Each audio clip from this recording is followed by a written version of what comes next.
Iniciamos en esta tarde la reflexión de las características de la Iglesia, una santa, católica y apostólica. Lo hacemos a través del Catecismo en su numeral 811. Antes de nosotros empezar a meditar esto, yo creo que vale la pena que recordemos una verdad esencial. La Iglesia es Cristo, no lo olvidemos. Toda la Iglesia es su cuerpo místico, es Cristo mismo, porque es en razón de Cristo el que la Iglesia es una, santa, católica y apostólica. La Iglesia no tiene estas características por sí misma, son características esenciales, son atributos fundamentales en la Iglesia e inseparables, pero no lo son por la Iglesia misma. Es Cristo quien le participa a su cuerpo estas cualidades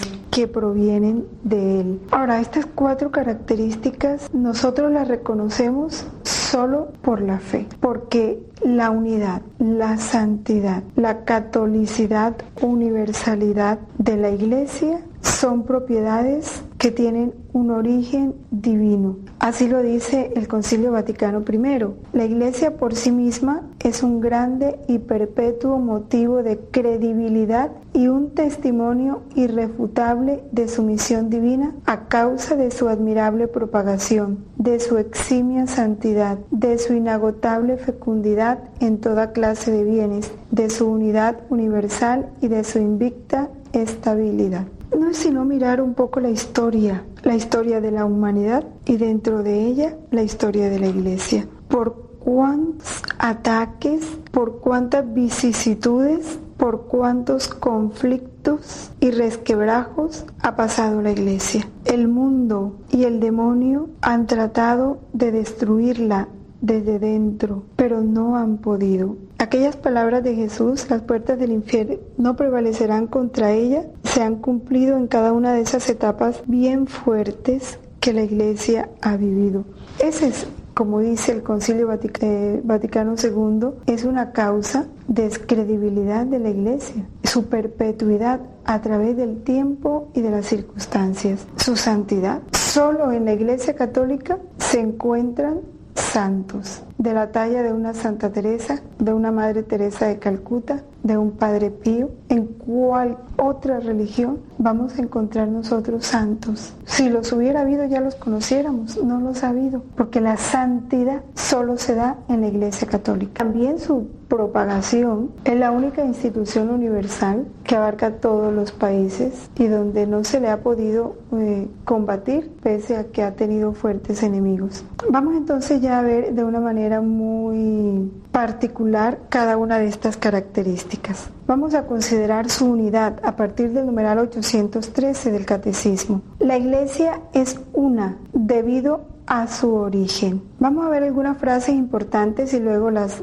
meditamos más a profundidad. Dice que el modelo y principio supremo de este misterio es la unidad de un solo Dios Padre e Hijo en el Espíritu Santo, en la Trinidad de personas. La Iglesia es una en razón de su fundador. El mismo Hijo encarnado, príncipe de la paz, por su cruz reconcilió a todos los hombres con Dios, restituyendo la unidad de todos en un solo pueblo y en un solo cuerpo. La Iglesia es una debido a su alma. El Espíritu Santo que habita en los creyentes y llena y gobierna a toda la Iglesia realiza esa admirable comunión de fieles y une a todos en Cristo tan íntimamente que es el principio de la unidad de la Iglesia. Por tanto, pertenece a la esencia misma de la Iglesia el ser una. No es muy difícil entenderlo. Si la Iglesia es el cuerpo místico de Cristo, miremos nosotros un cuerpo real, un cuerpo humano real, el de cualquier persona. Tiene una unidad perfecta y aun cuando dentro del cuerpo hay miembros diferentes con sus características únicas, que tú no puedes comparar un ojo con un dedo, ni se puede comparar una pierna con un hombro. Cada miembro tiene una característica única, irrepetible, propia de él, pero es una unidad dentro, en todo el cuerpo. Todo nuestro cuerpo es una unidad, todo está perfectamente armonizado, comunicado, conectado miremos nuestro cuerpo, de manera que ningún miembro puede decir que está desconectado del otro, ni puede darse el lujo de decir tengo una vida independiente, porque el conjunto de nervios, de vasos sanguíneos, de tejidos forman una unidad. Eso que se da en el cuerpo humano es lo que se da en el cuerpo místico de Cristo. Hay una unidad, porque una sola es el alma de ese cuerpo, que es el Espíritu Santo, que es el alma de todos los miembros. Es un mismo espíritu el que corre entre nosotros. Hay una misma cabeza y esa cabeza dirige todo el cuerpo. Es la que da órdenes a todos los miembros. Es de la que dependemos todos los miembros. Es muy bello entender esta unidad. Dice Clemente de Alejandría, hablando de esta unidad, hay un solo Padre, una sola cabeza o logos, un solo Espíritu Santo, idéntico en todas partes, y una sola Virgen hecha madre, que es la Iglesia. Sin embargo, como nos lo dice el numeral 814, esa unidad no quita la diversidad, y esa diversidad la constituyen los diferentes dones, la multiplicidad de las personas que reciben esos dones y de la misión misma que les corresponde en razón de los dones recibidos. Por eso en ese pueblo de Dios hay una multiplicidad de dones, de cargos, de condiciones, de modos de vida legítimamente conformados por el mismo Dios dentro de la Iglesia. Pero esta diversidad no se opone a la unidad, como ya lo comentábamos anteriormente cuando se hablaba de ese cuerpo. Sin embargo, el pecado, las consecuencias del pecado están amenazando permanentemente esa unidad. Por eso es que el apóstol Pablo en la carta a los Efesios nos exhorta, y no solo en la de los Efesios, en más de una de sus epístolas, su gran preocupación es que guardemos la unidad del Espíritu, que vivamos latiendo al unísono con esa única alma que es el Espíritu Santo, con el vínculo de la paz. ¿Cuáles son esos vínculos de la unidad? Bueno, el principal de todos es el amor, ¿no? Colosenses 3:14 dice que por encima de todo nos revistamos del amor, que es el vínculo de la perfección. Pero hay tres elementos muy importantes. Primero, esa unidad está conformada por la profesión de una misma fe recibida de los apóstoles. Estemos aquí, estemos en cualquier parte del mundo, las verdades fundamentales de la fe en los católicos son las mismas. Cualquiera sea el idioma, cualquiera sea la raza, los católicos tenemos una misma fe, una misma celebración común del culto divino, sobre todo en los sacramentos. Por eso, cualquiera sea el idioma en que se celebre cualquiera de los sacramentos, los católicos lo vamos a entender en su esencia. Podemos participar y seguirlos porque uno solo es el culto. Y otro elemento importante de esta unidad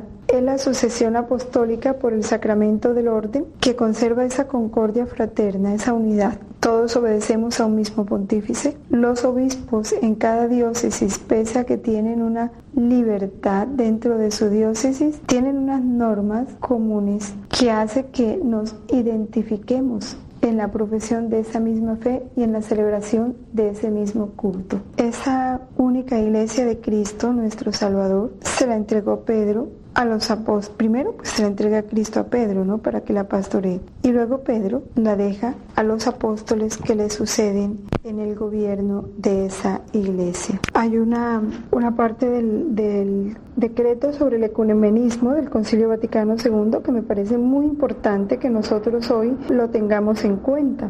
Dice así, el documento que habla es el Unitatis Redintegratio. Dice, solamente por medio de la Iglesia Católica de Cristo, que es auxilio general de salvación, puede alcanzarse la plenitud total de los medios de salvación. Fíjense, solamente a través de la Iglesia Católica de Cristo puede alcanzarse la plenitud total de los medios de salvación. Creemos que el Señor confió todos los bienes de la nueva alianza a un único colegio apostólico presidido por Pedro para constituir un solo cuerpo de Cristo en la tierra, al cual deben incorporarse plenamente los que de algún modo pertenecen ya al pueblo de Dios. La plenitud de los medios de salvación. Hay algunos que no tienen esa plenitud precisamente porque no están plenamente vinculados o pertenecientes a esta Iglesia Católica. Ya eso lo vamos a ver más adelante cuando veamos los sí, todos los problemas que hay en la unidad de la Iglesia. Y esto porque todos sabemos que a veces se han escuchado o difundido algunos errores hablando de que la santidad es posible en otras iglesias que no son la Iglesia Católica, que mucha gente se escandaliza cuando se dice que fuera de la Iglesia no hay salvación. Entonces, todo esto lo vamos a entender precisamente en estos numerales que nos presentan un estudio mucho más completo de esta unidad de la Iglesia. ¿Cuáles son las heridas que han lastimado esta unidad de la Iglesia? Ya sabemos que desde los primeros tiempos aparecen algunas divisiones que el apóstol Pablo reprueba severamente como condenables. Y después también fueron surgiendo otras divisiones y algunas comunidades que se separaron de esa comunidad general que es la Iglesia Católica. Y no podemos decir que no hubo culpa de parte y parte. En alguna de esas rupturas pues hubo culpa de parte de la parte que se separó, como también de parte de la Iglesia Católica. Todas esas rupturas lesionan la unidad del cuerpo de Cristo. Ahora, en esas rupturas tenemos que distinguir lo que es la herejía, lo que es la apostasía y lo que es el cisma. Una herejía es cuando se niega una verdad del conjunto de verdades que debemos profesar los católicos. La apostasía es el negar todas las verdades, o sea, el declararse totalmente en contra de todas las verdades de la Iglesia. Y el cisma es cuando se niega la obediencia al soberano pontífice y se separan para vivir independientes. Por ejemplo, cuando se habla de los ortodoxos no obedecen al sumo pontífice pese a que creen en todas las verdades y están unidos en el culto, pero no obedecen al romano pontífice, porque en algún momento de la historia se produjo un cisma. En el caso del cisma de Alejandría, porque se cambió de sede a última hora, no se celebró el concilio en Alejandría y ellos decidieron no obedecer las órdenes de ese concilio que se celebró en el otro sitio que destinaron, que ahorita no recuerdo cuál es. Hay que tener muy claro una cosa, una cosa es los que en ese tiempo participaron de esa ruptura y los que ya nacen en las comunidades que surgieron de esas rupturas. Esos que nacen hoy son instruidos en la fe de Cristo, pero no pueden ser acusados del pecado de la separación. Por eso la Iglesia los abraza con respeto y amor fraternos. Estamos unidos a ellos por una sola fe en el bautismo. Sabemos que ellos, por esa misma fe y por ese mismo bautismo, se han incorporado a Cristo. Por eso, con todo derecho, se les honra con el nombre de cristianos. Y son reconocidos como hijos de la Iglesia Católica,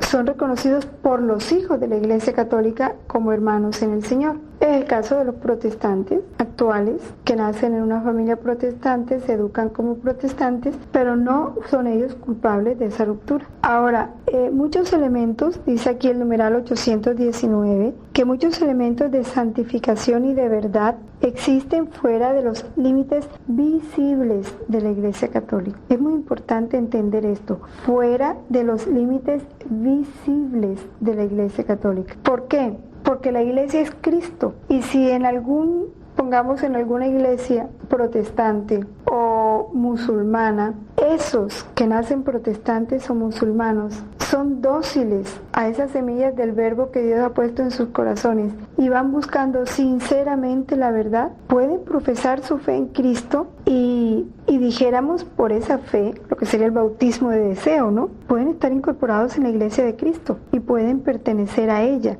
Y ellos pueden, gracias a esa docilidad y esa búsqueda de la verdad, van adquiriendo esos medios de santificación. Es decir, visiblemente no están dentro de la Iglesia, porque tal vez no profesan públicamente la fe católica, pero en el corazón de Dios sí están dentro de la Iglesia. La palabra de Dios escrita, la vida de la gracia, la fe, la esperanza y la caridad y otros dones interiores, interiores del Espíritu Santo y los elementos visibles. ¿Cuáles son los límites visibles? Los límites visibles son la palabra de Dios escrita, la vida de la gracia, la fe, la esperanza y la caridad y los dones interiores del Espíritu Santo. Ahora, el Espíritu de Cristo se sirve de estas iglesias y comunidades eclesiales como medios de salvación cuya fuerza viene de la plenitud de la gracia y de verdad que Cristo ha confiado a la Iglesia Católica. Todos estos bienes provienen de Cristo y conducen a Él y de por sí impelen a la unidad católica. De esto pues tenemos abundantísimos testimonios, muy especialmente la Madre Angélica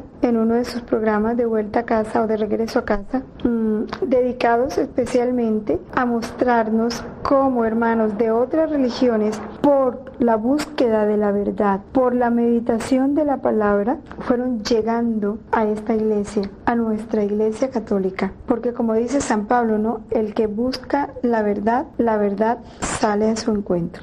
Vamos a leer del volumen 2, el capítulo 7, que nos trae algo muy interesante sobre esta unidad. Vamos a decirles en qué página, para que ustedes, en la página 37 de los libros de la librería espiritual. Dice: la causa por la cual el mundo se ha reducido a este triste estado es el haber perdido la subordinación a las autoridades.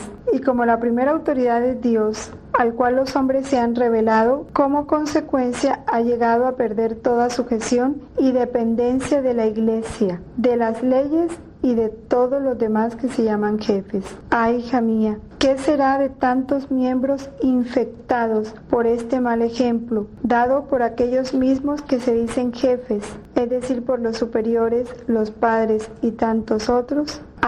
Llegarán a tanto que no se conocerán ya ni padres, ni hermanos, ni rey, ni príncipes. Estos miembros serán como muchas víboras que se envenenan mutuamente. Por esto, mira cuán necesarios son los castigos en estos tiempos y que la muerte casi destruya a esta raza de gente para que los pocos que queden aprendan a expensas de los otros a ser humildes y obedientes. Ya lo sabemos. Es el no querer someterse a la autoridad, muy especialmente a la autoridad de Dios, porque eso es una herejía, cuando una persona niega una verdad confirmada por Dios, porque la verdad viene de Dios, Él es la verdad. Niega una verdad revelada, no quiere someterse a Dios, no quiere someter su criterio a la revelación de Dios. Es una tremenda soberbia de parte del hombre. Igual la apostasía, no querer aceptar la verdad de Dios. Y el cisma, siempre todo cisma, es un no querer someterse a la obediencia establecida. Ahora, ¿cuál es el camino a la unidad? Esa unidad que Cristo concedió desde el principio a la iglesia permanece. Porque una cosa es que los miembros se separen, pero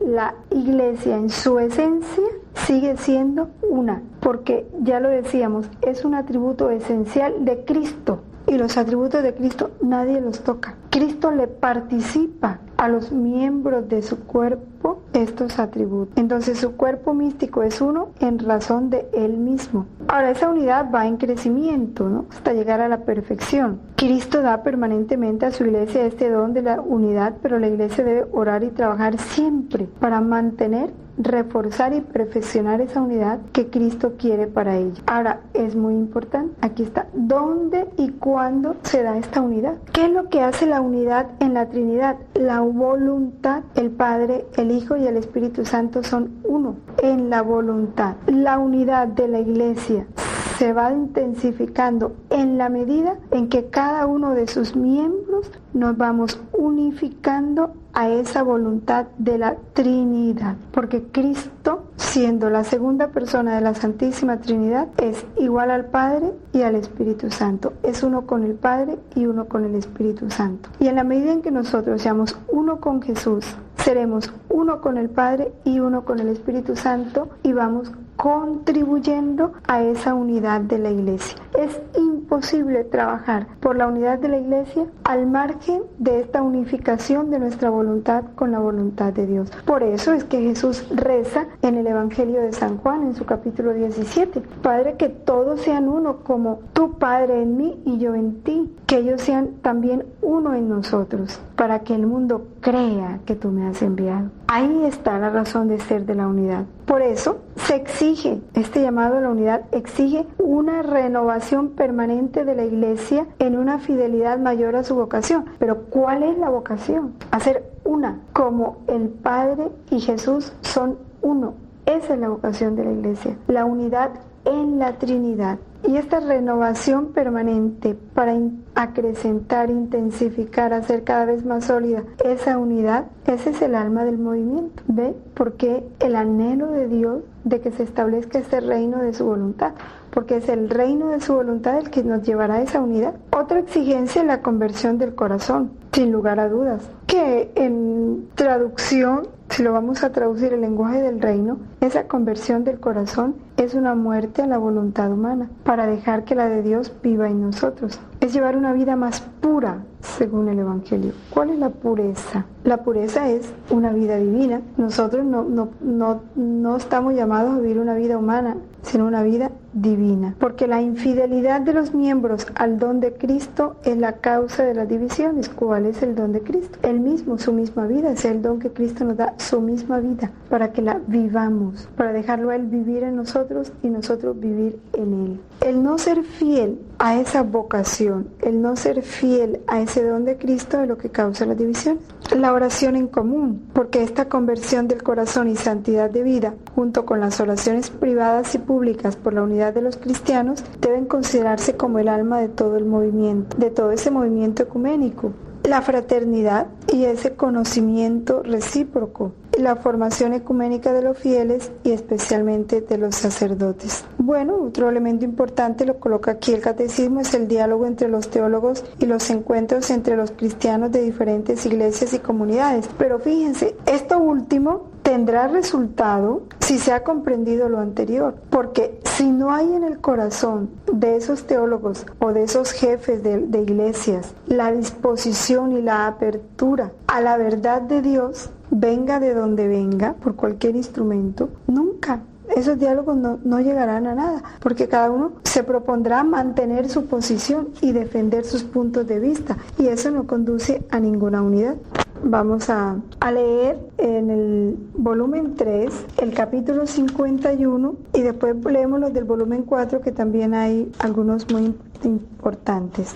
En el volumen 3, en el capítulo 51, dice que cómo debe hacer la iglesia para conocer quién le pertenece. Es bien interesante y se los voy a leer lo más que puedas. Dice Luisa, el confesor le da la obediencia de rogar al Señor para que le manifieste el modo de atraer los ánimos al catolicismo y de renovar tanta incredulidad. Está precisamente preocupado por esa unidad. Pero miren lo bueno. Luisa obedece y se pone a rogar. Finalmente se encuentra transportada al interior de un jardín. Así dice ella: me parecía el jardín de la iglesia, y estaban en él muchos sacerdotes y otras dignidades que disputaban acerca de ese asunto. Y mientras disputaban o discutían, se presentaba un perro de desmesurado tamaño y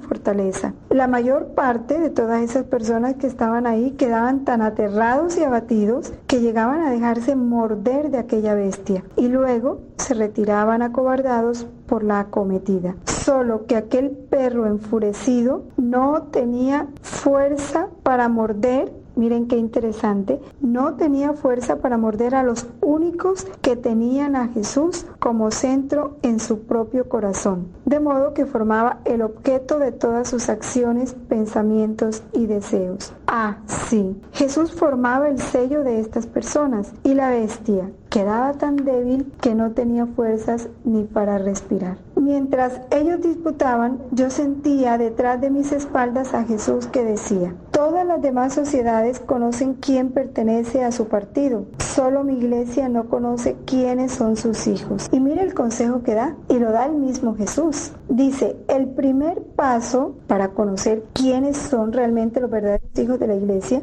el primer paso es conocer quiénes son los que le pertenecen. Y a estos los podéis conocer fijando un día para una reunión a la cual los invitaréis, a fin de que quien es católico intervenga en ella, acudiendo al lugar a propósito para dicha reunión, y a fin de establecer allí con la ayuda de los católicos seglares lo que conviene hacer. Y es bien interesante, tiene que definirse católico públicamente, y esto para un colegio católico, para una fábrica que quiera vivir plenamente los principios católicos, buscar gente que públicamente se defina católica. El segundo paso, y citarlos a una reunión, es obligar, miren, obligar a la confesión a aquellos católicos que intervienen en esa reunión. Pues ella, o sea, la confesión, es la causa principal que renueva al hombre y forma a los verdaderos católicos. Y esto no solo a quienes se encuentran presentes, sino obligar también al patrón a que exija a sus súbditos la confesión. Y en caso de que no lo consigan por las buenas,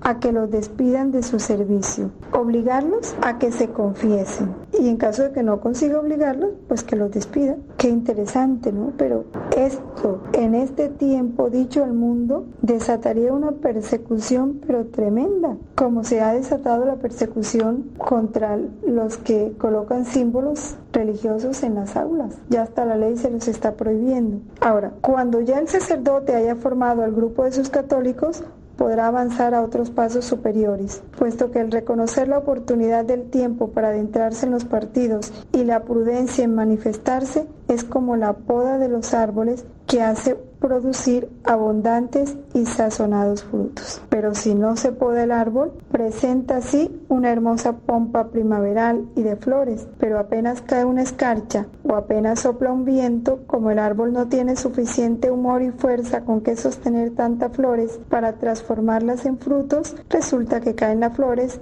y el árbol queda desnudo. Así acontece en los asuntos de religión. Primero debéis formar un cuerpo conveniente de católicos para poder hacer frente a los otros partidos, y luego podréis llegar a adentraros en los demás partidos para formar uno solo. ¿Qué otra cosa fuera el mundo? Si por lo menos los colegios católicos, que se dicen católicos, pongamos el caso aquí en Barranquilla, el Sagrado Corazón, el Buen Consejo, los colegios católicos hicieran esto. Ningún profesor puede trabajar en ellos si no ha cumplido estas condiciones que dice Jesús. Entonces, como dice él mismo, podrá ese colegio recoger verdaderos frutos, frutos sazonados, abundantes, porque podaron el árbol, porque ya sabe que todos los que están ahí tienen a Jesús en su corazón, viven en la gracia de Dios, lo dejan reinar. Y entonces ese perro rabioso del mundo, de los criterios, de las deshonestidades, de todo lo que es el mundo hoy, no se va a atrever ni siquiera a amenazarlos. Qué lindo fuera si esto realmente se viviera, pero ahí tenemos por lo menos para nosotros empezar. También hay otro de la unidad, es el volumen 4, en el capítulo 82. Volumen 4, capítulo 82. Aquí habla Jesús de la pasión de su iglesia. Dice: mi iglesia parece estar moribunda, especialmente en cuanto a las condiciones sociales que con ansia esperan el grito de muerte. Pero valor, hijo mío, después que llegues al monte, en el acto de levantarse a la cruz, en esta visión Luisa está viendo al Santo Padre. Dice, mientras decía esto parecía que Jesús tomaba la cruz y lo ponía en los hombros del Santo Padre, ayudándole él mismo a llevarla. Y cuando le muestra esta visión del Santo Padre llevando la cruz, es que Jesús dice, mi iglesia parece estar moribunda, especialmente en cuanto a las condiciones sociales que con ansia esperan el grito de muerte. Pero todos, hijo mío, le habla al Papa, después que llegues al monte, pero valor, hijo mío, después que llegues al monte en el acto de levantarse la cruz, todos se sacudirán y la iglesia dejará el aspecto de moribunda y recobrará su pleno vigor. Solo la cruz es el medio para esto, como solo la cruz fue el único medio para llenar el vacío que el pecado había causado y para unir el abismo de distancia infinita que había entre Dios y el hombre. Así en estos tiempos, solo la cruz hará que mi iglesia alce la frente valerosa y fulgurante para confundir y poner en fuga a los enemigos. Solo la cruz. No querramos nosotros aceptar la cruz, vivir la cruz para aportar a la iglesia este regalo, ¿no? Solo la cruz hará que mi iglesia alce la frente valerosa y fulgurante para confundir y poner en fuga a los enemigos. La cruz es la espada contra el enemigo. Estaremos dispuestos a abrazarla. Y luego más adelante en el mismo capítulo Jesús habla de sus miembros infectados. Dice, me duele la sociedad presente. Son mis miembros y no puedo menos de amarlos. Me acontece como a uno que tuviese un brazo o una mano infectados y llagados. ¿Los odia él por ventura? ¿Los aborrece? Ah, no. Ciertamente más bien les prodiga todos sus cuidados. ¿Quién sabe cuánto gasta por verse curado?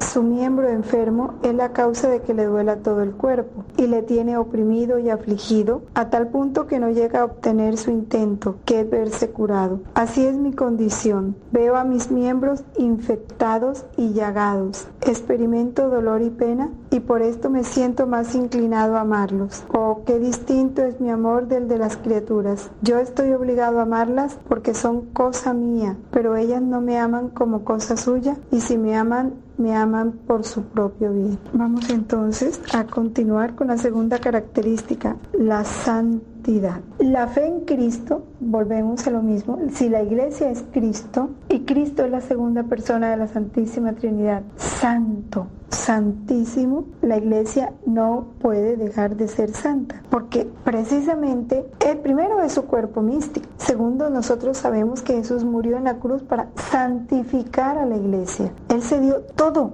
con un único fin, de ver a su esposa, la iglesia, resplandeciente con su misma santidad. Se entregó por ella para santificarla, la unió a sí mismo como su propio cuerpo y la llenó del don del Espíritu Santo para gloria de Dios. Por eso la iglesia es el pueblo santo de Dios y sus miembros son llamados santos. La iglesia está santificada por su unión con Cristo, por Él, con Él y en Él. Ella es santa y santificadora, es decir, tiene todos los medios para comunicarnos la misma santidad de Cristo, porque Dios le entregó a la iglesia ese poder. Ahora, todas las obras de la iglesia se esfuerzan por conseguir la santificación de los hombres en Cristo y la glorificación de Dios. Es en la iglesia donde conseguimos la santidad por la gracia de Dios.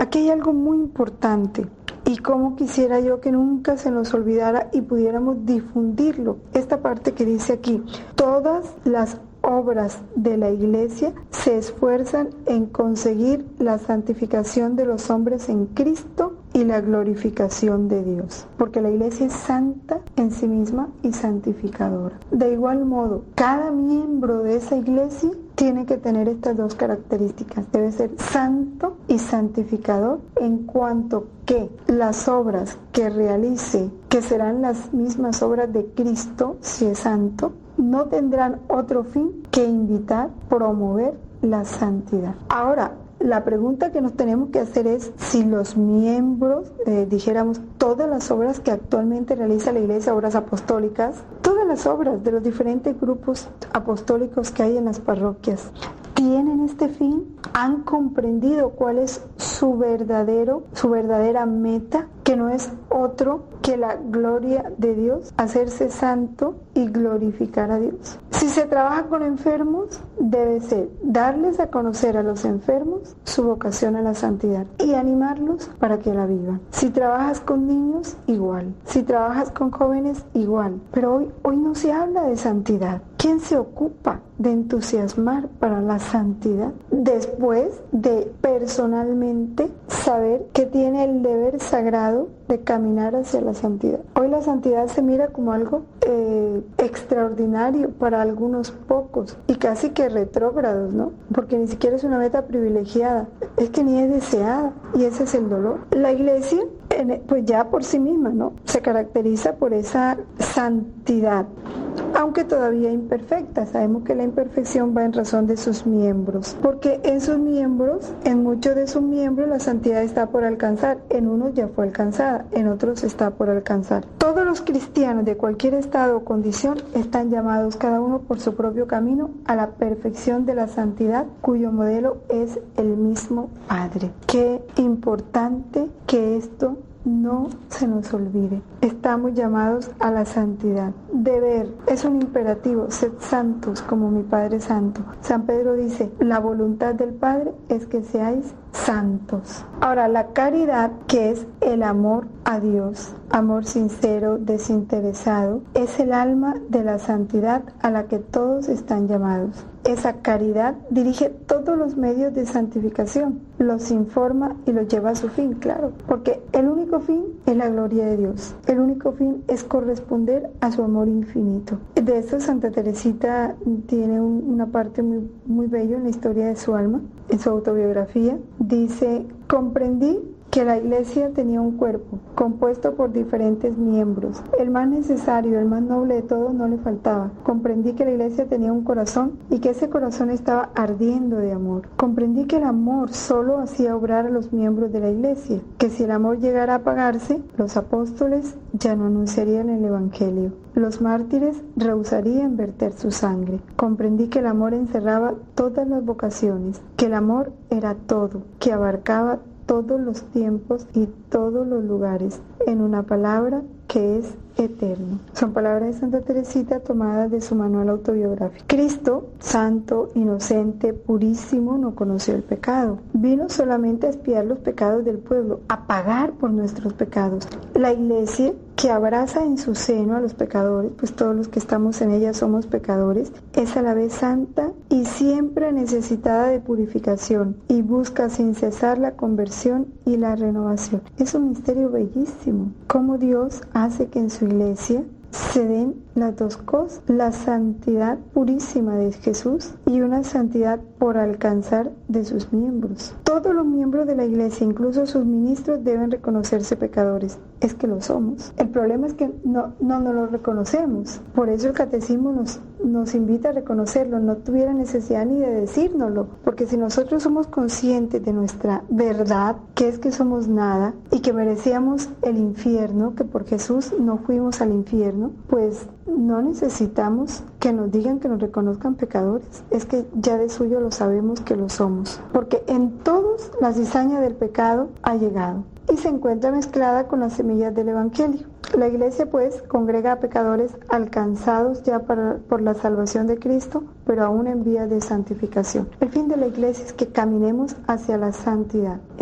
La Iglesia es santa, aunque abarque en su seno a pecadores, porque ella no goza de otra vida que de la vida de la gracia. Sus miembros ciertamente, si se alimentan de esta vida, se santifican. Si se apartan de ella, contraen pecados y manchas del alma que impiden que la santidad de ella se difunda radiante. Ese es el problema de que la Iglesia, su santidad no se refleja, pero es culpa nuestra porque la cabeza es santa. Lo que se aflige y hace penitencia por aquellos pecados, teniendo poder de librar de ellos a sus hijos por la sangre de Cristo y el don del Espíritu Santo. Por eso los sacramentos, ¿no? Ahora, los santos, que en la Iglesia hay una variedad, una gama de santos impresionante y bellísima. Los que conocemos y los canonizados. Ahora póngale la cantidad de santos que hay sin canonizar. En el numeral 828 precisamente se nos habla de esta canonización. Dice que al canonizar a ciertos fieles, es decir, al proclamar solemnemente que estos fieles han practicado heroicamente las virtudes y han vivido en la fidelidad a la gracia de Dios, la Iglesia reconoce el poder del Espíritu de santidad que está en ella y sostiene la esperanza de los fieles, proponiendo a los santos como modelos e intercesores.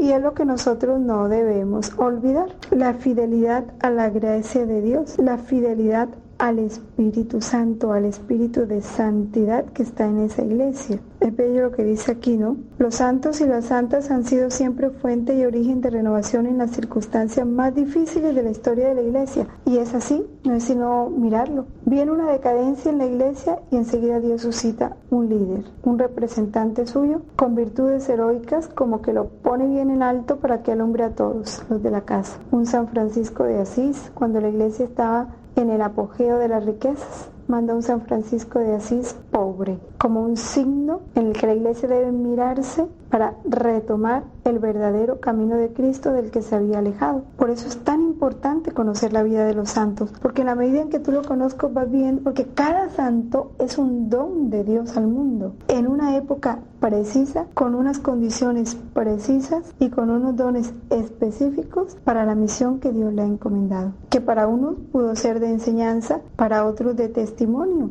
No tuvieron ni necesidad de hablar, su vida lo dijo todo. La Iglesia, en la Santísima Virgen, llegó ya a la perfección sin mancha ni arruga. En cambio, los creyentes se esfuerzan todavía en vencer el pecado para crecer en la santidad. Por eso dirigen sus ojos a María. En ella La iglesia es ya enteramente santa. María es lo que nosotros debemos llegar a ser, santos e inmaculados en su presencia por el amor. De esto vamos a leer en el volumen 4, el numeral 99. Dice: hija mía, quien vive bajo mi sombra, es necesario que viva en mi misma vida, que fue lo que hicieron los santos. Y haciendo así, no hace sino acrecentar un perfume más y distinto a todo lo que hice en mi vida, de manera que perfuma el cielo, toda la iglesia, y hasta los mismos malos sienten aspirar este perfume celestial, tanto que todos los santos no son más que otros tantos perfumes, y lo que más alegra a la iglesia y el cielo, por ser distintos entre sí. No solo esto, sino que a quien trata de continuar mi vida realizando lo que hice, si acaso no puede, pero al menos con el deseo y con la intención, yo lo tengo en mis manos como si estuviese continuando mi vida en dicha alma, y no como cosa pasada, sino como que viviera al presente. Y esto es un tesoro en mis manos, que redoblando el tesoro de todo lo que llevé a cabo, lo dispongo para bien de todo género humano. Entonces, ¿tú no quieres ser una de estas? Qué interesante, ¿no? Vivir la misma vida de Jesús. Cada santo es como la expresión de un perfume, de una de las, pudiéramos decir, de los aspectos de la vida de Jesús. Dice que los santos no son más que otros tantos perfumes distintos entre sí. Es bellísimo entender esto. Vamos a continuar entonces con la Iglesia católica. El término de católico, la palabra católica significa universal, totalidad. Ahora, la Iglesia ¿por qué es católica? La Iglesia es católica en un doble sentido. Primero, Cristo está presente en ella. Allí donde está Cristo, está la Iglesia católica. En la Iglesia subsiste la plenitud del cuerpo de Cristo unido a su cabeza. La Iglesia recibe de Cristo la plenitud de los medios de salvación. Es católica porque Cristo está presente en ella y Cristo es universal, Cristo es para todos. Cristo ha querido confesión de fe recta y completa. O sea, no es confesión de fe de unas cosas sí y otras no. Vida sacramental íntegra y ministerio ordenado en la sucesión apostólica. La Iglesia en este sentido fundamental era católica el día de Pentecostés y lo será siempre hasta el día de la parucía. Ahora, otro elemento por lo cual la Iglesia, primero no lo olvidemos, Cristo está presente en ella. ¿Y dónde está Cristo? En todas partes. La Iglesia por eso es universal. Ahora, otro elemento importante es porque ha sido enviada por Cristo en misión a la totalidad del género humano. Por eso la Iglesia es católica. Todos los hombres están invitados al pueblo de Dios. Todos. Ahora yo sé que me van a hacer una pregunta, y hermanos, los que mueren sin conocer a Cristo como los indígenas, todos están invitados al pueblo de Dios, todos los hombres que Dios creó. Por eso este pueblo uno y único ha de extenderse por todo el mundo, a través de todos los siglos, para que así se cumpla el designio de Dios, que en el principio creó una única naturaleza humana y Dios decidió reunir a todos sus hijos dispersos. Ahora, este carácter de universalidad, que es el de catolicidad, distingue al pueblo de Dios, es un don del mismo Señor. Dice que gracias a este carácter la Iglesia Católica tiende siempre y eficazmente a reunir a la humanidad entera con todos sus valores bajo Cristo como cabeza en la unidad de su espíritu. Cuando decimos que todos los hombres están invitados al pueblo de Dios, lo dice el numeral 831, es entenderlo así, todos. O sea, porque Dios quiere que todos los hombres se salven y lleguen al pleno conocimiento de la verdad, no a un poquito.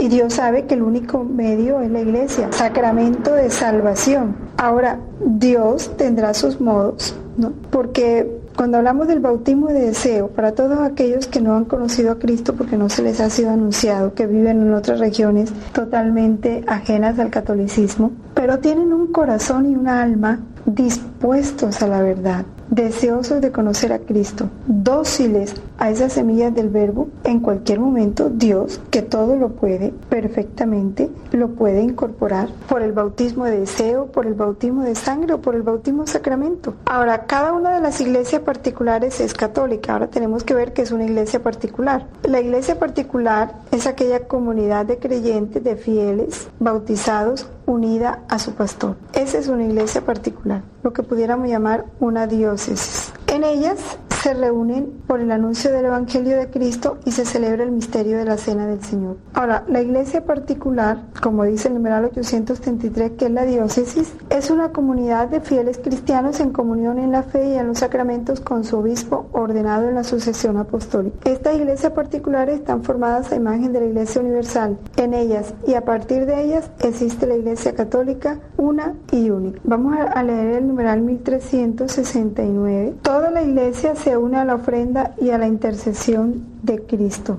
Se está hablando de que las iglesias particulares son plenamente católicas por la comunión que existen con la Iglesia de Roma, que la Iglesia de Roma es la que preside a todas las iglesias en el mundo. Dice que preside en la caridad y que con esta iglesia, en razón de su origen más excelente, debe necesariamente acomodarse toda la iglesia, es decir, los fieles de todas partes, obedecer a esa única iglesia central o esa única iglesia particular, cuya cabeza es el obispo. Dice, en efecto, desde la venida a nosotros del Verbo encarnado, todas las iglesias de todas partes han tenido y tienen a la gran iglesia que está aquí en Roma como única base y fundamento, porque según las mismas promesas del Salvador, las puertas del infierno no han prevalecido jamás contra ella. Vamos a leer entonces 1369, que tiene una nota explicativa a este numeral del catecismo muy interesante. Dice, toda la iglesia se une a la ofrenda y a la intercesión de Cristo. Encargado del ministerio de Pedro en la iglesia, el Papa es asociado a toda celebración en la Eucaristía, en la que es nombrado como signo y servidor de la humanidad de la Iglesia Universal. El obispo del lugar es siempre responsable de la Eucaristía, incluso cuando es presidida por un presbítero. El nombre del obispo se pronuncia en ella para significar su presidencia de la iglesia particular en medio del presbiterio y con la asistencia de los diáconos. La comunidad intercede también por todos los ministros que por ella y con ella ofrecerá el sacrificio eucarístico. Dice que solo sea considerada como legítima la Eucaristía que se hace bajo la providencia del obispo o de quien él ha señalado para ello. Ahora, a esta ya veíamos, ¿no?, la vez pasada en el numeral anterior, cómo toda la iglesia se une a la ofrenda y a la intercesión de Cristo. Es bellísimo porque esto nos presenta el verdadero sentido de la misa, ¿no? Porque ¿qué es la misa? Sino la ofrenda que Cristo hace de sí mismo al Padre. En la Eucaristía Cristo recapitula toda su vida: encarnación, nacimiento, vida, pasión, muerte, resurrección y ascensión al cielo. Y se hace una sola ofrenda al Padre. Nosotros, asociados a Cristo, vamos a hacernos con Él una sola ofrenda, unirnos a Él, que están todavía aquí abajo, y también a Él se unen los que están ya en la gloria del cielo. La Iglesia ofrece el sacrificio eucarístico en comunión con la Santísima Virgen María y haciendo memoria de ella, así como de todos los santos y santas. Ve qué hermoso esto. En la Eucaristía, la Iglesia con María está como al pie de la cruz, unida a la ofrenda y a la intercesión de Cristo. Ahí está la clave para nosotros participar de una manera digna y grata a Dios en la Eucaristía. Estar con María al pie de la cruz, unida a la ofrenda y a la intercesión de Cristo. Ahora, este sacrificio, pues sabemos que también se ofrece por la intención de los difuntos, o sea, de aquellos que han muerto en Cristo y todavía no están plenamente purificados. Ahora, eso dirán, ¿y cómo lo saben? No, siempre se supone que necesitamos purificación y por eso siempre se ora por los difuntos y se pide el descanso de las almas del purgatorio. Dice aquí una parte muy importante del catecismo. A continuación oramos por los santos padres y obispos difuntos y en general por todos los que han muerto antes que nosotros, creyendo que será de gran provecho para las almas en favor de las cuales es ofrecida la súplica mientras se haya presente la santa y adorable víctima. San Agustín resume esta doctrina de la catolicidad, porque esa catolicidad indica universalidad, no lo olvidemos. Veníamos meditando, ¿sí? Continué los numerales que estamos hablando de esa catolicidad de la iglesia, ¿no? Y leímos el numeral 1369. ¿Cómo esta iglesia tiene que acomodarse en razón de su origen y de esa catolicidad a los fieles de todas las partes? Por eso tiene que haber una unidad en las formas, en lo esencial de las formas. En lo secundario, en los accidentes, pues varían el idioma, los mismos cantos, porque desde la venida del Verbo encarnado, todas las iglesias de todas partes han tenido y tienen a la gran iglesia que está aquí en Roma como única base y fundamento. Las puertas del infierno no han prevalecido jamás contra ella. Dice el Catecismo en el numeral 835 algo muy importante, que nos guardemos de concebir la Iglesia universal como la suma o más o menos una federación de iglesias. No, la Iglesia es una, por vocación y por misión. Hay una cantidad o una rica variedad de disciplinas, de ritos litúrgicos, de patrimonios, de costumbres propios de las iglesias locales, pero lo que es la esencia de la unidad, un único objetivo, un único espíritu, un único fin, es lo que hace que la iglesia sea una, indivisa y católica. Ahora, ¿quiénes pertenecen a la Iglesia Católica? Todos los hombres, todos están invitados a esta unidad católica del pueblo de Dios. Todos, no lo olvidemos. Los demás cristianos, incluso todos los hombres, están llamados a la salvación por la gracia de Dios. Ahora, ¿quiénes están plenamente incorporados a la Iglesia? Los que, teniendo el Espíritu de Cristo, aceptan íntegramente su constitución y todos los medios de salvación establecidos en ella y están unidos dentro de su estructura visible a Cristo. Ya veíamos la estructura visible en los numerales anteriores, ¿no? Que habla del culto. Esa unidad también se da en la profesión de una misma fe, la celebración de un culto común y la sucesión apostólica. Esos son los elementos, la estructura visible. Ahora, quienes están plenamente incorporados, aceptando ese Espíritu de Cristo, viviéndolo, todos los medios de salvación establecidos por ella, eso podemos decir que son los que viven plenamente. No se salva, en cambio, el que no permanece en el amor, aunque esté incorporado a la iglesia, pero está en el seno de la iglesia con el cuerpo, pero no con el corazón. Es muy importante esta advertencia, porque el mero hecho de estar bautizado no nos da, dijéramos, la certeza de estar plenamente incorporados, porque si se dio el bautismo en esa persona, pero no lo ha vivido, no acepta la fe, porque no ha querido tener el conocimiento o porque habiéndolo obtenido, rechaza la vivencia de esa fe en forma plena por conveniencias personales, por negligencia, por lo que sea, no se salva porque no ha permanecido en el amor, aunque esté incorporado en la iglesia. Mire, lo dice el numeral 837. Está en el seno de la iglesia con el cuerpo, pero no con el corazón. La iglesia se siente unida por muchas razones con todos los que se honran con el nombre de cristianos a causa del bautismo, aunque no profesan la fe en su integridad o no conservan la unidad de la comunión bajo el sucesor de Pedro, como el caso de los protestantes los primeros y los ortodoxos los segundos. Los que creen en Cristo y han recibido ritualmente el bautismo están en una cierta comunión, aunque no perfecta, con la Iglesia Católica. Con las iglesias ortodoxas, esta comunión es tan profunda que le falta muy poco para que alcance la plenitud que haría posible una celebración común de la Eucaristía del Señor. Y es porque lo único que las iglesias ortodoxas tienen de diferente es que no obedecen a Roma, pero todos los sacramentos es lo mismo, la misa es lo mismo, tiene igual validez que la nuestra. En países como por ejemplo Egipto, donde hay una minoría católica, o sea, los cristianos son minoría y los católicos son una minoría dentro de la minoría, en los templos católicos se celebra el rito católico y el rito ortodoxo.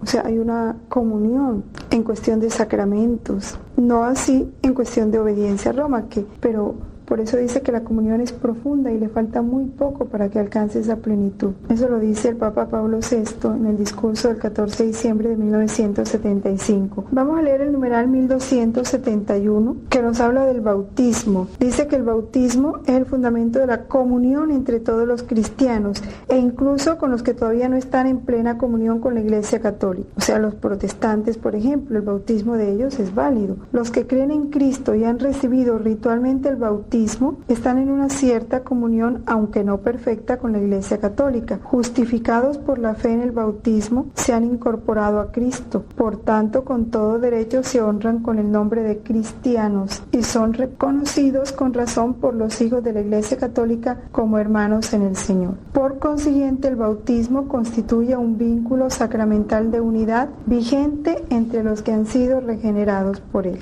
Y el 1399 habla de las iglesias orientales. Dice que Las iglesias orientales que no están en plena comunión con la Iglesia Católica celebran la Eucaristía con gran amor. Estas iglesias, aunque separadas, tienen verdaderos sacramentos y sobre todo en virtud de la sucesión apostólica, el sacerdocio y la Eucaristía, con los que se unen aún más con nosotros con vínculo estrechísimo. Una cierta comunión in sacris, por tanto, en la Eucaristía, no solamente es posible, sino que se aconseja en circunstancias oportunas y aprobándolo la autoridad eclesiástica. Como lo decíamos, ¿no? En esos países puede participar perfectamente de los sacramentos en la Iglesia Ortodoxa por esa comunión que hay en los sacramentos. Ahora vamos a hablar ahorita un poco ya de lo que son la Iglesia y los no cristianos, que ya ese es otro grupo, o sea, los no bautizados. Los que todavía no han recibido el Evangelio también están ordenados al pueblo de Dios de diversas maneras.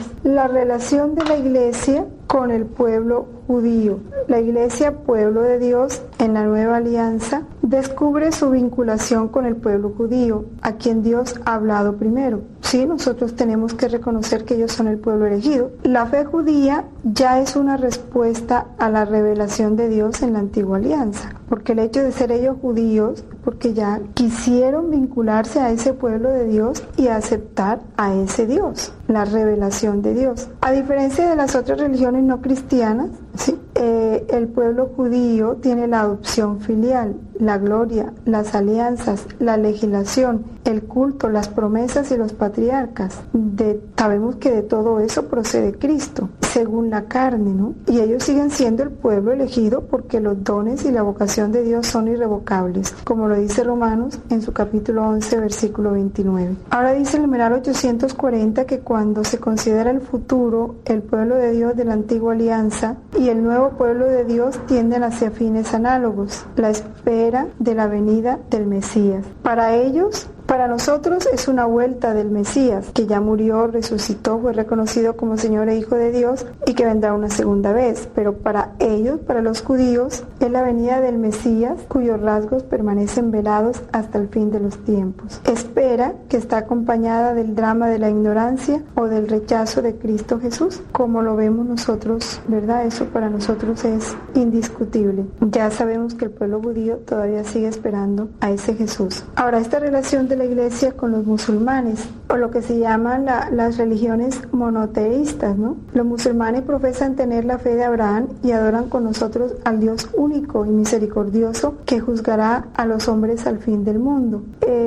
La Iglesia tiene un cierto vínculo con esas religiones no cristianas.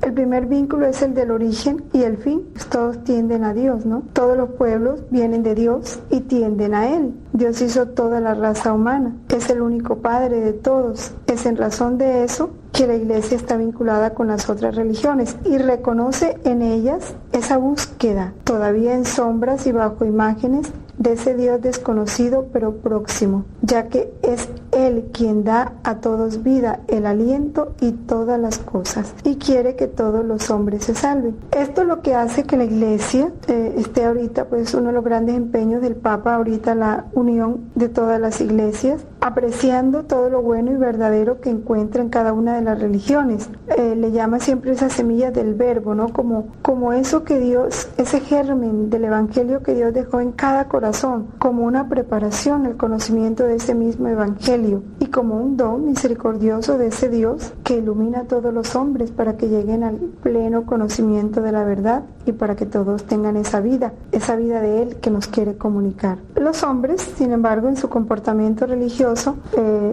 siguen teniendo límites y errores que desfiguran esa imagen de Dios. Sus razonamientos humanos van vaciando el verdadero sentido de Dios en sus vidas y cambian al Dios verdadero por un ídolo falso. Sirven a las criaturas en vez del Creador, como lo dice Romanos. La Iglesia es, dijéramos, ese punto, ese centro hacia el cual deben o convergen todos los pueblos y hacia donde Dios quiere convocar a toda la humanidad, a todos esos hijos que el pecado ha dispersado y extraviado. Dice que los traerá de todos los rincones del mundo. La iglesia es ese lugar donde la humanidad debe volver a encontrar su unidad y su salvación. Ella es el mundo reconciliado. Dice, es ese barco, ¿sí?, que con su velamen, que es la cruz de Cristo, empujado por el Espíritu Santo, navega bien en este mundo. Es una imagen que presenta San Ambrosio, muy bella, ¿no? También dice que es el arca de Noé, que es la única que salva del diluvio. El numeral 1219 amplía un poquito, dice, la iglesia ha visto en el arca de Noé una prefiguración de la salvación por el bautismo. En efecto, por medio de ella, unos pocos, es decir, 8 personas fueron salvadas a través del agua. Fuera de la iglesia no hay salvación. Esta es una frase que a muchos ha asustado, pero que es una realidad. ¿Cómo entenderlo? Pues ya lo veíamos, ¿no? Si en la iglesia está la plenitud de la salvación y la iglesia es Cristo y Cristo es el Salvador, pues fuera de la iglesia no puede haber salvación, o sea, fuera de Cristo no puede haber salvación. Ahora, la iglesia explica muy bien la necesidad del bautismo, ¿no? Cristo es el único mediador, el único camino de salvación. Por eso le inculca la necesidad de la fe y del bautismo. Y a la iglesia se entra es por el bautismo, como por una puerta. Por eso no podrían salvarse los que, sabiendo que Dios fundó por medio de Jesucristo la iglesia católica como necesaria para la salvación, no hubiesen querido entrar o perseverar en ella. Es importante tener en cuenta esto. Ahora, esto no se refiere a los que sin culpa suya no conocen a Cristo, que nacieron en un país pagano porque nunca fueron educados en la fe. Los que sin culpa suya no conocen el Evangelio de Cristo y su iglesia, pero buscan a Dios con sincero corazón e intentan en su vida, con la ayuda de la gracia, hacer la voluntad de Dios conocida a través de lo que se les dice su conciencia, pueden conseguir la salvación eterna. Para ello, pues está el bautismo de deseo, ¿no? Y es muy bello este numeral 848. Aunque Dios, por caminos conocidos solo por Él, puede llevar a la fe, sin la que es imposible agradarle a los hombres que ignoran el Evangelio sin culpa propia, corresponde sin embargo a la Iglesia la necesidad y al mismo tiempo el derecho sagrado de evangelizar. De aquí brota el derecho sagrado de evangelizar.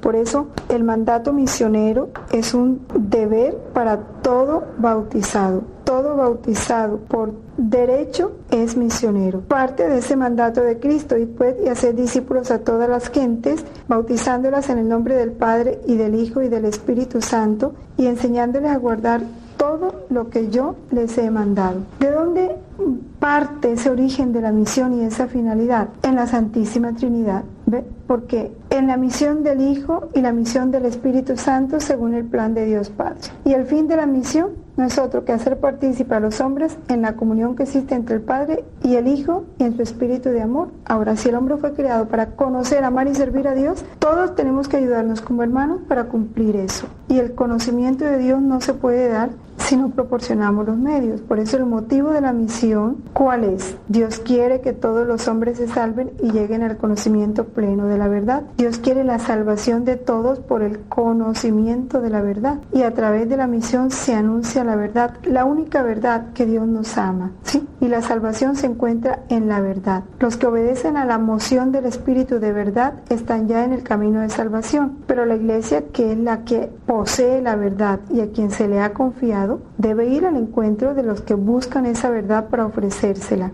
Ahora, ¿cuáles son los caminos de la misión? El Espíritu Santo es en verdad el protagonista de toda la misión. Él es el agente, Él es el Espíritu de la verdad. Él es quien conduce a la Iglesia por los caminos de la misión. Él es el que impulsa esa misión, la misión del propio Cristo, que fue enviado a evangelizar a los pobres. Cristo prolonga su misión a través de todos sus bautizados, ¿no? Y los misioneros deben avanzar por el mismo camino de Cristo, camino de pobreza, camino de obediencia, de inmolación a sí mismo, porque si no, no es fecunda la misión. Ahora, en esa peregrinación la Iglesia constata que dolorosamente hay una distancia entre el mensaje que ella proclama y la debilidad humana de aquellos a quienes se confía el Evangelio, porque no son suficientemente fieles a esa verdad. Solo avanzando por el camino de la conversión y la renovación y por el estrecho sendero de Dios es como el pueblo de Dios puede extender el reino de Cristo. No se puede evangelizar sin cruz, sin sacrificio, sin negación de sí mismo. Sin embargo, la Iglesia avanza junto con toda la humanidad y experimenta la misma suerte terrena del mundo. Existe como fermento y alma de la sociedad humana que debe ser renovada en Cristo y transformada en familia de Dios. Ahora, el esfuerzo misionero, dice el numeral 854, exige paciencia. Comienza con el anuncio del Evangelio a los pueblos y a los que no creen en Cristo, es lo que se llama la primera evangelización, que es estimular la fe con el conocimiento. Después se establecen las comunidades cristianas, que son signos de la presencia de Dios en el mundo, se fundan las iglesias locales y ya eso implica un proceso de catequesis para inculturizar el Evangelio, para encarnar el Evangelio en las culturas de los pueblos. También este proceso tiene fracasos, pero no podemos desconocer que el Espíritu Santo está por encima de todo eso. Esta misión de la Iglesia también tiende, y muy especialmente en estos últimos tiempos, hacia la unidad de todos los cristianos, porque las divisiones entre los cristianos son un obstáculo para que la Iglesia lleve a cabo la plenitud de la catolicidad que le es propia en aquellos hijos que se han incorporado al bautismo pero que están separados de esa plena comunión. Es uno de los grandes propósitos del Papa en este tiempo. Esa tarea misionera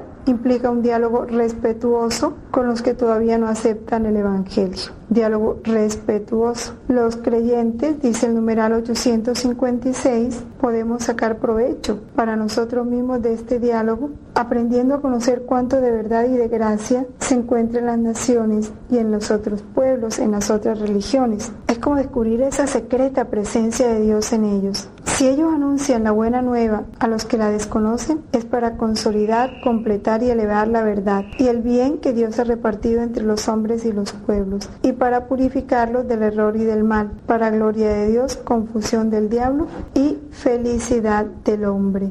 Es importante entender esta tarea misionera para que sea bien interpretada, porque a veces la misión se ha tomado más como algo de personal, ¿no? Sentir la satisfacción de ayudar a las gentes, y hay muchas obras apostólicas que no cumplen la misión, porque el verdadero sentido de la misión, de este mandato misionero, es el conocimiento de Jesucristo, es el anuncio del Evangelio, es que las almas lleguen a un encuentro personal con Dios y acepten en su vida la verdad de Dios en plenitud, porque no se puede limitar nuestra misión a lo material, a llevar comida a los pobres, a visitar a los enfermos, como fruto de un sentimiento de compasión. No, el verdadero sentido de la misión es el anuncio de Jesucristo. Si eso no se hace, no podemos nosotros decir que estamos realmente cumpliendo con esta tarea misionera, y es un deber evangélico que incumbe a todos los bautizados. Ahora ya sabemos nosotros que en este sentido, porque ha habido en la Iglesia algunas dijéramos disputas, llamémoslo así, algunas discusiones o diferencia de criterios en el sentido de la misión, porque han querido reducir la misión a una actividad externa, de un anuncio externo del Evangelio. Y entonces el que no se dedica a predicar el Evangelio se dice que no está cumpliendo el deber misionero, y eso no es así, porque todos sabemos que realmente el agente de la misión es el Espíritu Santo. Los demás somos instrumentos. Ahora, esa misión se hace de muchas formas. Están los misioneros activos, que son los que se van a tierra extranjera, bien sea para trabajar en la primera evangelización en los pueblos que aún no conocen a Cristo, o bien sea para trabajar en la catequesis, que ya es en los pueblos que tienen la fe, pero que necesitan educarla, desarrollarla, fortalecerla,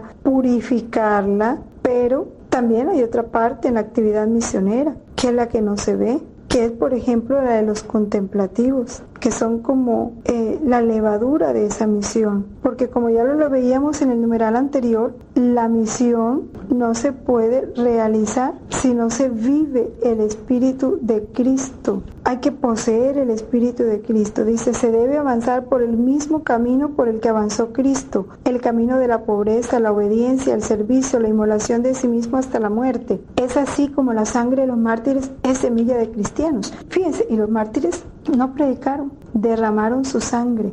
Así, el contemplativo, el que se inmola en el silencio, en el ocultamiento, en una oración permanente para apoyar, reforzar, fecundar el trabajo de los misioneros activos, también son misioneros. Tenemos el claro ejemplo de Santa Teresita del Niño Jesús, patrona universal de las misiones. Nunca predicó, 15 años encerrada, 9 años, porque a los 15 años entró al convento. Pero fíjense, ya desde los 9, 10 años, Santa Teresita hizo su primera conversión, su primer acto misionero, la conversión de Pranzini. Y ella no habló con Pranzini, nunca estuvo a su lado, sencillamente oró. Y su oración alcanzó la conversión de Pranzini. Luego se entra al convento y 9 años haciendo ¿qué? Amando, orando, sacrificándose en el ocultamiento de una vida sencilla pero fecunda, porque no desperdició ni un instante. Cuando por la tuberculosis estaba fatigada, exhausta, sin fuerzas para caminar, ella caminaba y decía, camino para dar fuerza a un misionero. Esa también es trabajo misionero, pero para nosotros que ya conocemos algo mucho más perfecto y más fecundo como son los actos divinos, ahí está nuestra tarea misionera, porque cada acto divino, es que imaginémonos, cada acto divino es un sol y muy superior al sol material, que lo llena todo, que lo abarca todo, que llega a todos, que da fuerza al que está débil, que convierte al pecador, que acrecienta la vida de la gracia al que esté dispuesto, da consuelo al que está triste, lo hace todo, todo. Es la lengua del predicador, los pies del misionero, la fuerza del débil. Eso es un acto divino.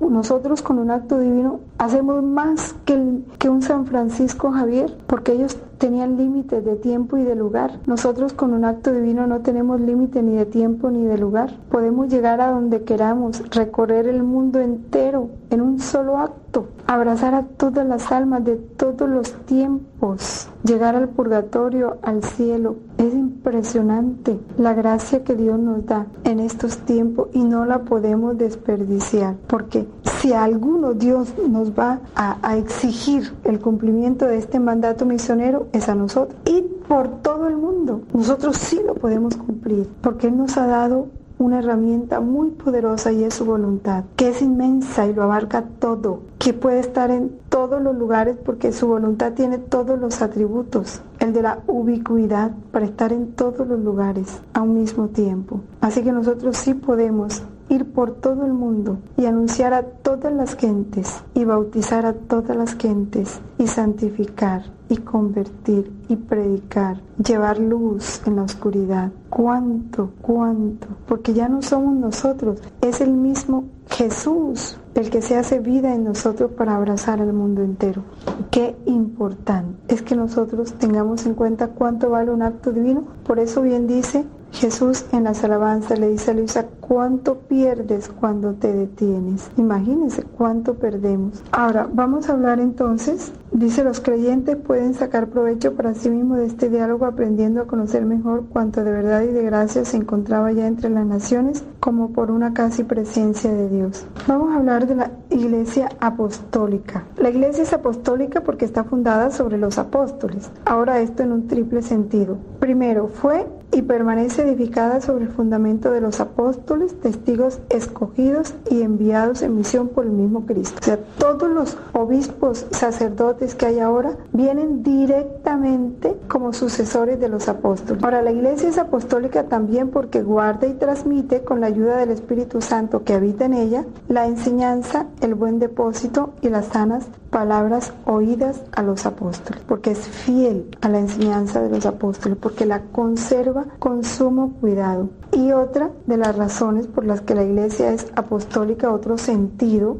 es que sigue siendo enseñada, santificada y dirigida por los apóstoles hasta la vuelta de Cristo, gracias a aquellos que le suceden en su ministerio pastoral, el colegio de los obispos, a los que asisten los presbíteros juntamente con el sucesor de Pedro y sumo pastor de la Iglesia. Así dice este prefacio, que es muy bello, porque no abandonas nunca tu rebaño, sino que por medio de los santos pastores lo proteges y conservas, o sea, la prolongación de Cristo, ¿no? Él prolongó en los sacerdotes, en los ministros su vida y su misión. ¿Quieres que tengas siempre por guía la palabra de aquellos mismos pastores a quienes tu Hijo dio la misión de anunciar el Evangelio? Vamos a hablar un poquito de esta misión de los apóstoles. Jesús es el enviado del Padre, en el numeral 858. Desde el comienzo de su ministerio, es que es bien interesante esto, llamó a los que Él quiso y vinieron donde Él. 12. ¿Para qué? Para que estuvieran con Él y poder enviarlos a predicar. Esto es muy importante.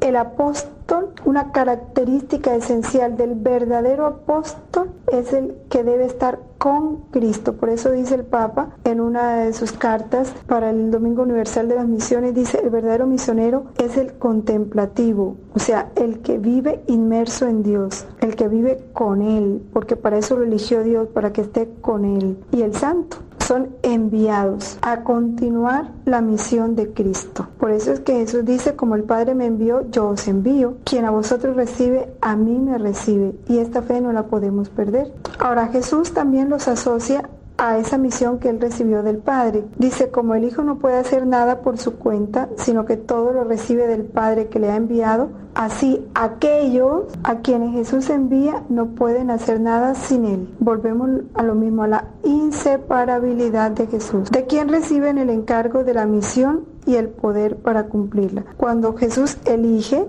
señala la misión y da el poder, la gracia. Los apóstoles han sido calificados como ministros de una nueva alianza, como ministros de Dios, embajadores de Cristo, servidores de Cristo y administradores de los misterios de Dios. Ahora, en este encargo hay un aspecto que no se puede transmitir, que son los testigos elegidos de la resurrección del Señor y los fundamentos de la iglesia. O sea, eso ellos no lo pueden delegar en nadie.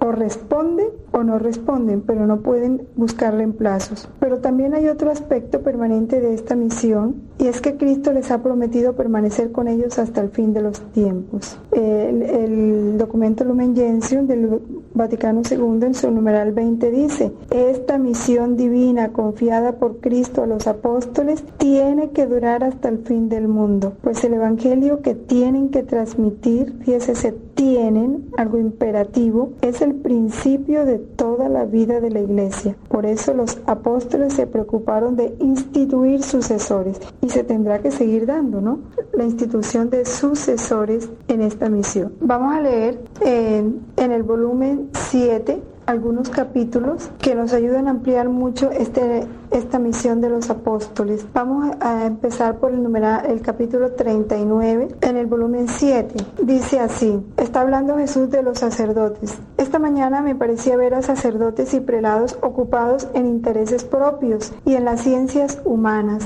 cosas que no son necesarias para su estado, además de un espíritu de rebelión a las autoridades superiores. Nuestro Señor, muy afligido, me dijo, hija mía, el interés, las ciencias humanas y todo lo que no es propio del sacerdocio forma en el sacerdote una segunda naturaleza podrida e inmunda, y las obras que salen de ellos, incluso las santas, apestan tanto y me dan tanta náusea que son intolerables para mí. Ora y repárame estas ofensas que ya no puedo más. Vamos al capítulo 57, que también habla de los apóstoles. Jesús se lamenta del estado de sus ministros. Dice Luisa, encontrándose fuera de ella misma, ve que entran algunas personas a profanar un lugar santo, echaban mano del Santísimo y de los sacerdotes. Entonces Jesús le dice, la causa de estos enormes delitos han sido los pecados de los sacerdotes, porque un pecado es causa y castigo que hace caer en otros pecados. En primer lugar, ellos han sido los que han profanado mi santo templo con las misas sacrílegas, mezclando sus actos impuros cuando administran los sacramentos, y han llegado, aparentando hacer cosas santas, no solo a profanar mis templos de piedra, sino a profanar mi mismo cuerpo. Ora por los sacerdotes para que sean luz del pueblo,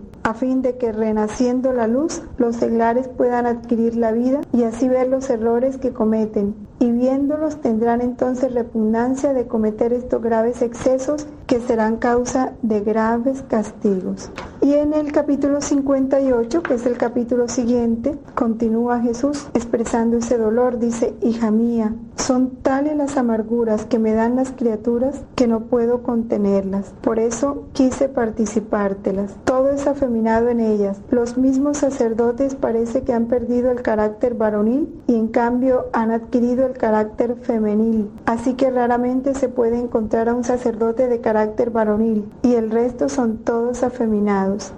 ¿En qué estado deplorable se encuentra la pobre humanidad? Vale la pena aclarar que aquí cuando Jesús habla de afeminados, no es tanto en el sentido en que nosotros lo tomamos, ¿no?, de homosexual, sino esa falta de fuerza, esa debilidad, esa consentir a todo, ese no tener el carácter varonil para encarar las cosas, ¿no? A eso es a lo que se refiere Jesús. Vamos entonces al numeral 861, cuando habla de los obispos como sucesores de los apóstoles. Sí, sabemos que los apóstoles les encomendaron que cuidaran de todo el rebaño en que el Espíritu Santo les había puesto para ser los pastores de la iglesia de Dios. Y entonces van nombrando algunos varones que le vayan sucediendo en el ministerio. Y dice el numeral 862 que así como permanece el ministerio confiado personalmente por el Señor a Pedro, en el caso del romano pontífice, de la misma manera permanece el ministerio de los apóstoles de apacentar la iglesia, que debe ser elegido para siempre por el orden sagrado de los obispos. Por eso la iglesia enseña que por institución divina los obispos han sucedido a los apóstoles como pastores de la iglesia, y el que los escucha a ellos escucha a Cristo, y el que en cambio los desprecia, desprecia a Cristo y al que lo envió.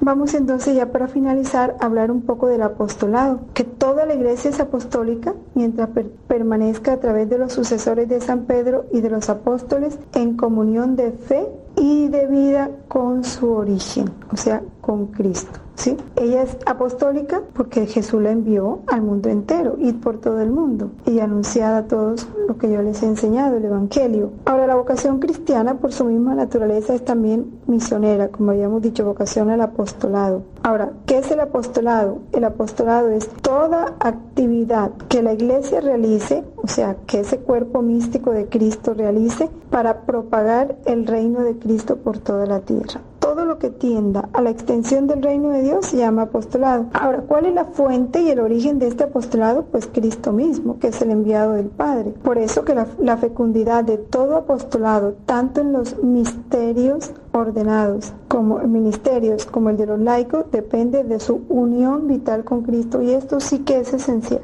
Mientras no se dé una unión con Cristo, no puede haber éxito en el apostolado. Según sean las vocaciones, las interpretaciones de los tiempos, los dones variados del Espíritu Santo, el apostolado tiene diversas formas, ¿no? Pero es siempre la caridad conseguida, sobre todo en la Eucaristía, o sea, el amor a Dios, la intimidad con Dios es el alma de todo apostolado. Y concluye el numeral 865 diciendo que la Iglesia es una, santa, católica y apostólica en su identidad profunda y última, porque en ella existe ya y será consumado el fin de los tiempos, el reino de los cielos, el reino de Dios. Fíjense, en ella existe ya y será consumado ese reino de Dios que ha venido en la persona de Cristo. Ya en Cristo el reino se dio en plenitud, pero en nosotros se nos da en germen y crece misteriosamente en los corazones de los que son incorporados hasta su plena manifestación escatológica. Entonces, bellísimo este numeral. Todos los hombres rescatados por Él, por Cristo, hechos en Él, santos e inmaculados en presencia de Dios en el amor, serán reunidos como el único pueblo de Dios, la esposa del Cordero, la ciudad santa que baja del cielo de junto a Dios y tiene la gloria de Dios. Y la muralla de la ciudad se asienta sobre 12 piedras que llevan los nombres de los 12 apóstoles del Cordero. Antes de finalizar, vamos a leer en el volumen 12,